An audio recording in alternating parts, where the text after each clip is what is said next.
G'day everyone, welcome here to a very special moment where everyone has just spontaneously realised we're on the telly and we are here for the first pub test of the 2025 federal election. Thank you very much. We are in the seat of Gilmore. Yes, we are right in the heart of the tightest electorate in the country. 373 votes was how it was all decided. This time last election. And in this room tonight, we have viewers of the program, people who have come along to ask questions of two of the main candidates. Andrew Constance, who is here for the Liberal Party and a local independent, is going to be here as well. We will introduce both of them to you in greater detail in a moment or two's time. But first, just a little observation of the day's news. Now, I want to talk about both the Prime Minister and the opposition leader today and where the government is trying to take the federal election to try to change the subject from the subject that would see them lose the election.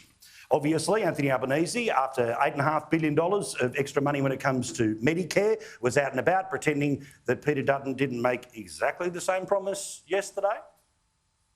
Australians can't afford the Medicare bill that Peter Dutton will make them pay. I know that yesterday he had a bit of a change of heart, but no one believes a bloke who's been in office for such a long period of time. And before the time that he became the health minister, Tony Abbott promised no cuts to health. Perfect sense to me. Meantime, the opposition leader, well, he was whacking away at the bloke who made the same promise that he did yesterday. The first-term opposition hasn't won since 1931. Now, this is the worst government since 1931, and Anthony Albanese is the worst Prime Minister since 1931 and completely out of his depth. I think we should be very honest about that, and I think the Australian public has understood that. Now, while the current debate and much of the media debate is to have a conversation about medicine, Medicare, hospitals, who's going to pay for it, it doesn't take a genius to work out what is the number one issue. Every poll, every time we've gone out with a microphone, over and over, what is it? Roll the tape. The cost of living. Cost of living. Cost of living. Cost of living. Cost of living. The cost of living's crazy. You know if you're a regular viewer of the program. If not, well, I care a lot about the idea that 3 years into any government, but particularly a government that, remember, made a promise. This was the Prime Minister's promise from his Twitter feed. I did not make this up. This is not some far right-wing AI conspiracy, but that's the promise, that a Labor government would lower the cost of living. Does anyone have the sense that things have lowered in the past 3 years? Yeah, I wouldn't have thought so, OK? Also, 3 million people in Australia are this close to homelessness. A lot of different reasons, but it means the cost of basics. And we have shown you this as we're the type of show that counts the grains of sand on the beach as opposed to people just walking by. We've shown you the stories. We showed you the Senate inquiries. We've spoken to the people from Food Bank that it is 3.4 million Australians who don't know where their food is going to come from each and every week. So the joint has gone backwards. Oh, global factors. Well, these were all the same global factors 3 years ago, but a promise was clearly not kept. So you can understand why the Prime Minister wants to change the subject, to one that is traditionally stronger for centre-left governments, obviously for the Labor Party, and all the way down to holding up the props. And I'm sure there's no one on the internet who will start putting other things in his hand on the internet over the next little while. But you can see here that also, every time we go and have a look at the polling, this was a Morgan poll. Morgan poll was the strongest poll for the Labor Party at the moment, by the way. Well, it shows number one issue, 57% of people say that it is about keeping the cost of living down. All right, this is out of 100 at any one time. Improving health services, second best issue. Then it's down to crime, then it's down to climate change. So you can see why they're trying to drag the conversation into a certain direction. Today, Freshwater poll, again, the issues, have a look at the screens here about the issues and the order in which people care about them. You can see cost of living by a country mile. On this one, though, healthcare not as high, but it seems to be the strongest of the areas for the government to try to change the conversation, to try to have a multi-week debate between now and then that's what they want the election to be about. Because if you hold them account to the promise they made 3 years ago, they're going to get the arse. That's the truth of what is most likely to happen. And when we actually have a look at, again, some of the deeper data inside the polling that was around today, in that Freshwater poll in the Financial Review, check out the big screens or watch it at home. that when it comes to the economy, 41% of people back in the Libs at the moment, 25% the ALP, a significant number of people undecided. But as always, in that, split it in 50-50, clearly the Libs get over 50%. When it comes to the issues in and around the cost of living, a little closer, but still the Libs up 36 to 26, close to 40% of people still up and about. And even then, if you start to split that, well, then you might not even start getting towards 50-50 in some areas. But of course, health, same issues, same polls. The same polls that show 51-49, 48-52, they show here that healthcare is an advantage, but not a massive one for the Labor Party.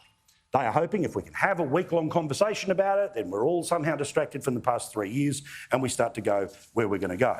Further to that point, in the poll that I showed you last night when we were in Batemans Bay, just up the road, and believe me, locations count, locations matter. When we're up the road in Batemans Bay, there was that polling which showed a giant blowout for the Labor Party's vote and starting to head towards the local tour. But it shows here, when it comes to economic management, again, 41% in favour of the coalition, just 24% in favour of Labor. You do the same when it comes to keeping cost of living low. Significant number of people undecided still, about a quarter, but the Liberals much closer to 50% than Labor. When it comes to hospitals, I make the same point for the 900th time, but it's important to drive it home. Why are we talking about hospitals? Because they matter? Sure. But why does the government want you to talk about hospitals? Because they know it plays better for them in an election. They want the Jedi mind trick to be, this is not the cost of living crisis that we promised we would fix. And they expect you to change your mind. I'm not entirely sure that's going to be the case because every time we see a poll, it tells the same story. And these polls, they exist, everything from the Turnbull Times in The Guardian through to The Australian. They pop up in the Financial Review, all the different TV stations have got their polls and they say the same thing over and over again. Now, again, can polls be wrong? Yes. Are the bookies more likely to be right? Yes. But what do they say? That there's going to be a change of government. That's the bookies. As for the Albanese's performance and where he sits in these polls, 56% of people, remember when the rate cut was supposed to change everything? 56% of people say that the Prime Minister's doing a poor or very poor job compared to Dutton, where he's 40% at poor or very poor. Also, you need to see here too, a couple of other factors about what's going to play out here in Gilmore, what is going to play across the rest of the country, and that is not just Team Red and Team Blue here. Because while we compare the pair, as they would say in the union superannuation ads, that the polling numbers show that Labor's primary vote, according to the Resolve, is at 25. The Freshwater is 31, the Libs 39 or 41, the Greens 13 apiece. And then the biggest question of all, other. Now, other is, in some polls, everything from Victorian socialists running in the Senate all the way through to Clive Palmer and the Trumpets, right? In between, genuine community ones, fake ones, faux Greens, all the rest of it is in there, plus One Nation. And that's what's really interesting. Now, I have a strong opinion, you have free will, and that's the joy of a democracy. But it is really important what you do with your preferences, because your preferences will decide who ends up forming government, what type of government will be formed. In fact, in some polls, fascinating to watch, that the result of both One Nation and the independent vote at the last election was 5%. At the election coming up, and you don't seem to see this in the rest of the media, but the latest Resolve poll, published in The Age newspaper, okay? Not a right-wing think tank. One Nation and the Independents level at 9%.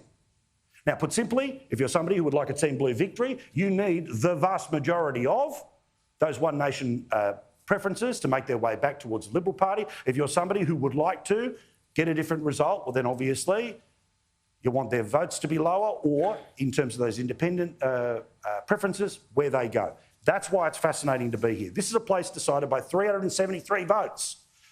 We currently, before an election is called, have got a couple of candidates that are going to be here, a couple of candidates that haven't turned up, but who knows whether it's a Melbourne Cup field once formally the starter's gun is fired and then everyone starts to rush. Follow what they say when it comes to preferences, because it gives you an indication about ultimately what they think is the lesser of two evils, or the thing that perhaps in some cases might be what they're actually trying to achieve.